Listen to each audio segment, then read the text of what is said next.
Sir क्या predict किया जा सकता है एस्ट्रोलॉजी से और क्या प्रिडिक्ट नहीं किया जा सकता? अच्छा, तो इसमें क्या है कि 3 विद्याएं हैं, एस्ट्रोलॉजी, न्यूमरोलॉजी, केमिस्ट्री। तो इंडिविजुअल हॉरोस्कोप के अंदर तीनों के अपने प्रॉज एंड कॉन्स भी कह सकते हैं और लिमिटेशन भी कह सकते हैं। जैसे आयुर्वेद की अपनी लिमिटेशन है, उसमें अभी जो है सर्जरी जो है हम नहीं जानते, पहले वो थी, ठीक है, हम भूल गए होंगे। होम्योपैथी में भी सर्जरी नहीं होती।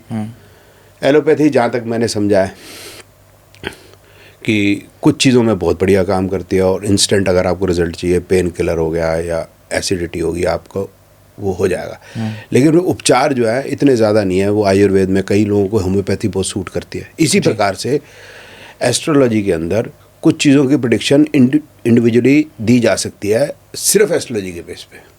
और वो कौन सी चीज़ें होंगी? जैसे मैरिज हो गया, चाइल्ड बर्थ हो गया, हेल्थ प्रॉब्लम्स हो गई, ठीक है ना। लेकिन अगर हमको ट्रैवल, लिटिगेशन का टाइमिंग, प्रॉपर्टी का टाइमिंग, वीज़ा कब मिलेगा, तो we have to add the knowledge of numerology also. Okay.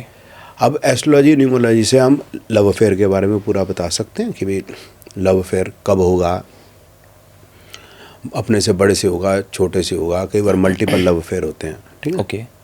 लेकिन अगर हम ये जानना चाहें कि LGBTQ है, वो हमें नहीं पता चलता astrology, numerology. We will have to go to chemistry to understand this.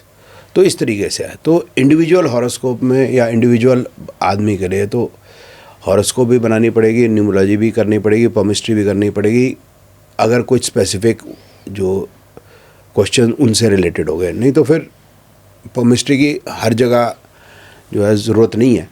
जैसे मैंने बताया, मैरिज में वो बता देंगे मैरिज अच्छी है, मैरिज करना चाहता है, नहीं करना चाहता। मैरिज करना चाहता, नहीं करना चाहता, ये हम एस्ट्रोलॉजी से नहीं बता सकते। मैरिज करना चाहता, नहीं करना चाहता, ये हम केमिस्ट्री से बता सकते हैं। तो इस तरीके से है। एक होती है मुंडेन एस्ट्रोलॉजी। तो मुंडेन एस्ट्रोलॉजी आपने काफ़ी लोगों को देखा होगा करते हुए कि 9 साल गुरु जो है अतिचारी है, उनको बेसिक भी ज्ञान नहीं है। इसमें अजय बाम्बी जी बता रहे थे कि 9 साल अतिचारी रहेगा। अतिचारी रहता है गुरु जब, या शनि या मंगल, आउटर प्लैनेट्स, जब वो सूर्य के साथ होते हैं जी। जब सूर्य के ऑपोजिशन 180 डिग्री होते हैं या उसके आसपास होते हैं, 150 to 210, तो पक्का रेट्रोग्रेड होते हैं। अब इतनी भी बेसिक जानकारी इनको नहीं है और फिर ये मुंडेन प्रेडिक्शन दे रहे हैं। मुंडेन प्रेडिक्शन में इन्होंने कई, एक अतुल कुमार वो बोल रहा था कि 2025 में जो है प्राइम मिनिस्टर नहीं रहेंगे, तो ऐसा कुछ नहीं हुआ, आपने देखा ही है। फिर जिन जिन की शादियाँ हुई थी, जो मतलब यूँ कह सकते हैं सेलिब्रिटीज़ मशहूर हो गए, जैसे सोनाक्षी सिन्हा की शादी हुई उनकी, बोलते हैं इनका डिवोर्स हो जाएगा। जो बच्चे छोटे छोटे हैं अभी, मतलब यंग हुए हैं, जैसे शाहरुख का बेटा है या अंबानी का बेटा है, ये मर जाएगा, मतलब इस तरह की बातें करनी। तो अब ये मुंडेन इसमें इसलिए है क्योंकि ये एक बड़ी चीज़ हो जाएगी, क्योंकि एक बड़े लोग हैं। बड़े लोग हर आदमी नॉर्मल है, बट हाई इनकम ग्रुप में आ गए या मशहूर लोग हैं, तो ये इस तरह की बातें कर रहे हैं। मोदी प्राइम मिनिस्टर नहीं रहेंगे तो भाई जाहिर सी बात है देश पे असर पड़ेगा, पॉजिटिव भी पड़ सकता है, और next prime minister can be better also, but एक चेंज तो आएगा ही आएगा। तो इस तरह की बातें करते हैं। तो मैंने देखा कि ये भी बेफालतू की ही बातें हो रही हैं, वो प्रेडिक्शन कोई सच भी नहीं हो रही, अजीब अजीब सी बातें कर रहे हैं ये। तो मुंडेन एस्ट्रोलॉजी वैसे देखा जाए तो इतनी सक्सेसफुल हो नहीं पाती। तो मुंडेन एस्ट्रोलॉजी में क्या क्या चीज़ की प्रेडिक्शन की जा सकती है ये, और जो इतनी सटीक नहीं बैठेगी, मैं ये भी आपको बता रहा हूँ। तो उसमें अर्थक्वेक, ये मैं भी निकाल सकता हूँ, बाकी वो भी निकाल सकते होंगे, मैं नहीं कहता। लेकिन इसमें एपी सेंटर निकालना बड़ा मुश्किल है। ओके। जब एपी सेंटर नहीं निकाल सकते तो फिर does not make any sense, उसका कोई मतलब नहीं। जैसे मार्च में एंड में 2025 में कहते 5 प्लैनेट इकट्ठे हुए, अब 8 प्लैनेट इकट्ठे हुए थे 4 और 5 फरवरी 1962 को। आप जाके देख लो, कुछ नहीं हुआ। अब 5 प्लैनेट इकट्ठे हुए जब, बल्कि 6 ही इकट्ठे हुए, मून भी साथ में आ गया 28-29 मार्च 2025 को। तो मैं कहा 27 मार्च को म्यांमार के अंदर अर्थक्वेक आया था।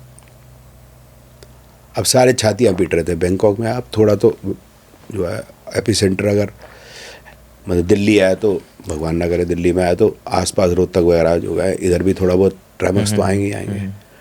तो सारे उसके लिए छातियाँ पीट रहे थे, लेकिन ये तो किसी ने नहीं बताया था ये एपिसेंटर क्या है और कितने मैग्नीट्यूड का आएगा। तो ना हम तो मैग्नीट्यूड बता सकते हैं, ना हम एपिसेंटर बता सकते हैं।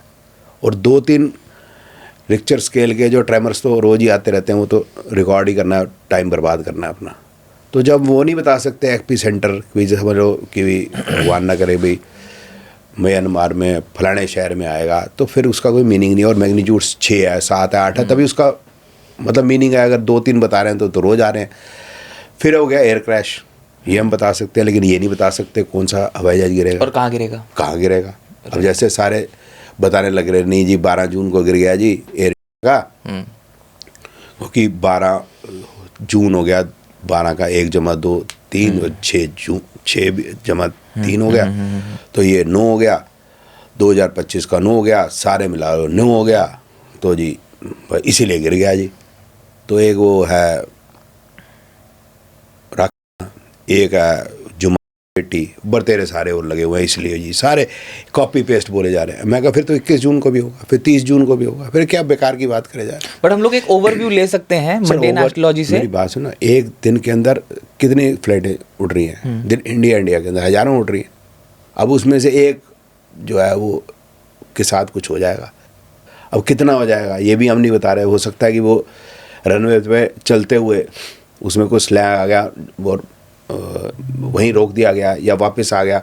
तो मैं जा रहा था खजुराहो, ओके, वाराणसी से, तो वाराणसी से आगरा की फ़्लाइट थी, आगरा से आगे फिर खजुराहो की फ़्लाइट थी, हॉपिंग फ़्लाइट थी। तो वो उड़ के वापस आ गया, बोलता है जी कुछ स्नैग है, हम वापस आ गए। तो कुछ नहीं हुआ, 2 घंटे बाद फिर फ़्लाइट मिल गई। तो ये भी तो एक आई ना सिचुएशन, हम लोगों को डरा दें तो लोग तो फिर उस दिन चढ़ेंगे नहीं कोई भी फ्लाइट के ऊपर। एक और दीदी कह रही थी कि साउथ इंडिया के अंदर कोई ट्रेन एक्सीडेंट होगा। अब साउथ इंडिया इतना बड़ा है, कितनी सारी स्टेट्स हैं, बेकार की बात है, ठीक है। तो वापस आ जाते हैं इस बात पे कि भाई we can tell earthquake, but that is उसको ज़्यादा कुछ हमें फ़ायदा नहीं होगा। एवलांश, टॉर्नेडो, फ्लड, और क्या हो गया आपका एयर क्रैश, ठीक है। एक है पॉलिटिकल कुछ अपील, मतलब पॉलिटिकल कुछ गड़बड़ जो है देश में, या ये भी बताई जा सकती है थोड़ी बहुत। तो लेकिन अब फिर वही है कि वो स्टेट कौन सी होगी, ये ऐसे बता दे कोई बुजुर्ग, कोई बड़ा एक्टर मरेगा, मतलब ऐसा वो बता रहे थे। अब धर्मेंद्र जी चले गए, तो ऐसे कई बुजुर्ग हो गए होंगे, अब कोई तो अब बताओ ना कौन सा, राइट। तो कुछ चीज़ें फिर भी बताई जा सकती हैं। उसमें क्या करना पड़ेगा हमें, एस्ट्रोलॉजी के साथ कहीं ना कहीं छोटा मोटा हिस्ट्री की और जियोपॉलिटिक्स की नॉलेज अगर होगी तो हम कनेक्ट कर पाएंगे। अगर आप इजाज़त दें तो मैं कोशिश करूं बताने की, क्योंकि ये एक शायद क्वेश्चन है, अभी हम बात भी कर रहे थे कि भाई डॉलर बहुत बढ़ रहा है, और डॉलर इस तरह से बढ़ता रहा तो रुपये गिरता रहा। और हम भी देखते हैं सोशल मीडिया पर कांग्रेसी जो है क्वेश्चन उठा रहे हैं मोदी कि भाई क्या हुआ इकॉनमी का, गया डॉलर ऊपर। तो डॉलर जो ये ऊपर जा रहा है एक्चुअली, वो कहते हैं ना कि जब बुझता जब दिया होता है, जब बुझने से पहले लौ बड़ी तेज हो जाती है, जब तेल ख़त्म हो जाता है, वो सिचुएशन है डॉलर की, ठीक है। उसका रीज़न एस्ट्रोलॉजिकल भी है कहीं ना कहीं, लेकिन कहीं ना कहीं जियोपॉलिटिकल भी हमें समझना पड़ेगा। तो अभी जो एस्ट्रोलॉजी जानते हैं वो चेक कर सकते हैं कि शनि और प्लूटो ये इकट्ठे हुए थे 2018 में नवंबर में, और फिर शनि जो है 2.5 साल बाद सब जानते हैं कि राशि चेंज कर गया। उसके बावजूद भी प्लूटो साथ में चेंज कर गया कुछ ही समय बाद, और उसने शनि को छोड़ा नहीं। और अब शनि जाके नेपच्यून से जाके भिड़ जाएगा। तो इतना टाइम एक्स्ट्रा सेचुरियन प्लैनेट अगर इकट्ठे रहते हैं, एक्स्ट्रा सेचुरियन प्लैनेट सैचन के साथ इकट्ठा होता है, तो दुनिया में एक बहुत बड़ा चेंज आता है। वो वॉर टाइप का भी आएगा, और जब किसी करेंसी इकोनॉमी डाउन होती है तो भी आता है। तो इस समय पे बड़ी चीज़ होने वाली है, जो फिएट करेंसी जो डॉलर है, it's going to fall. Okay, आप तो उठने की बात कर रहे हैं, it is going to fall actually. और वो क्या है कि वही जो दिए की लौ तेज हो गई है, क्योंकि वो लौ जो है अब बुझने वाली है। बुझ तो नहीं जाएगी, बट गिरेगा तेजी से। और रुपी इन्फ्लेट इसलिए हो रहा है कि now we have started doing trade in rupee directly. पहले अगर हमें रशिया से तेल लेना है तो हम उसको डॉलर देते थे, अब हम उसको रुपये दे रहे हैं।